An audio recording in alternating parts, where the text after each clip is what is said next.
I'm going to talk about different types of lunging aids today and some of the problems with them and why I don't like them and why I no longer use them. Let's start off with the Pessoa Lunging Aid. This is one of the most common ones. There's also knockoff versions that aren't technically Pessoa, but it's all the same setup. I used to use this one myself and I liked the idea that I thought it was, but then when I realized how it actually worked, I quickly stopped using it. Almost every photo I can find of this setup is improperly fitted. They have it way too tight. As you can see here, the horse is behind the vertical. Their back is collapsed. They're not lifting.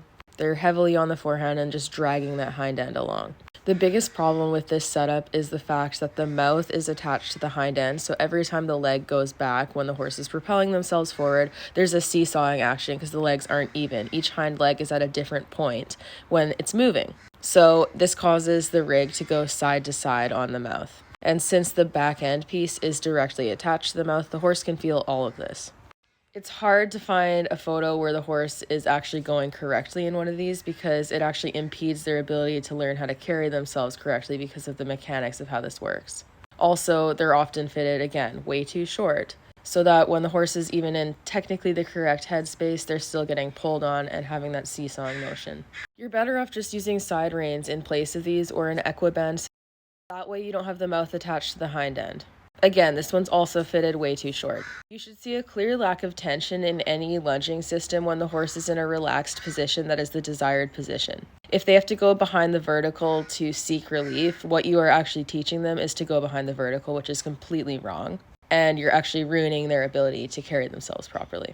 The next lunging system on my hit list are these rope lunging aids. Once again, most photos of these show them fitted entirely improperly, as you can see here. The biggest problem with these is that it's a very small surface area that they cover, and then they're digging directly into the back right behind the wither, the exact place that you're trying to tell the horse to lift. So it's counterproductive because if they're pulling against it at all, it's pulling down on their spine and causing discomfort and localized pressure while you're trying to teach them how to lift that back. So all this really achieves is teaching them how to lower the neck while hollowing the back to avoid the pressure from the rope pulling on them. This shows all the potential areas for rubbing and discomfort and also the incorrect muscle that is being built. The other thing I really don't like about these lunging aids is that if the horse stretches low enough, the ropes drape really close to the ground and it's a safety hazard. Next up is the Dagog, and what you can see from this horse's neck and expression tells you enough about the system and why you shouldn't use it. Check out the underneck and the incorrect building of the muscle. People could claim that this is a before photo, but I've seen horses that go around in these things for literal months and years that look exactly like this. And how the system acts isn't actually teaching the horse how to carry itself properly. So there's no reason to believe that correctly developed necks come from something that in its core is incorrect development. These run up over the head and the pole and then back down through the bit and then through the legs. So basically it's pulling on the bit as well as down on the pole if the horse goes above the area where the rider wants them to. Again, a lot of the ads for these are set too tight.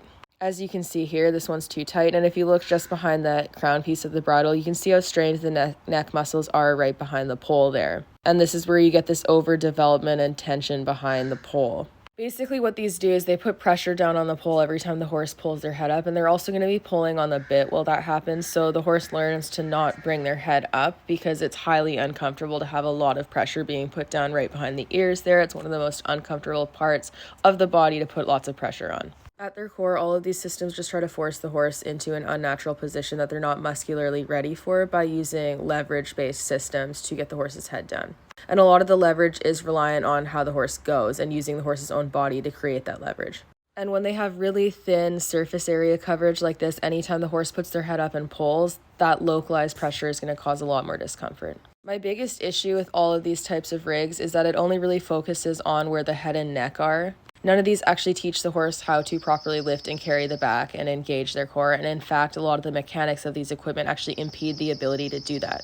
But they're sold and marketed as being able to do that, despite the lack of evidence that that's actually happening. And despite the fact that when you're building muscle and building core strength, you can't manufacture and force it, especially for the entirety of a ride using any piece of equipment. You can't manufacture fitness faster than it's actually created. So if your horse is only fit enough to carry themselves properly for a minute or two, regardless of what is on them, if you wear this for half an hour, 28 of that minutes is going to be not carrying themselves properly because they don't have the muscle to do so. And the system can't force them to. All it can do is force their head into a certain position. Proper carriage needs to be developed slowly and without gimmicks.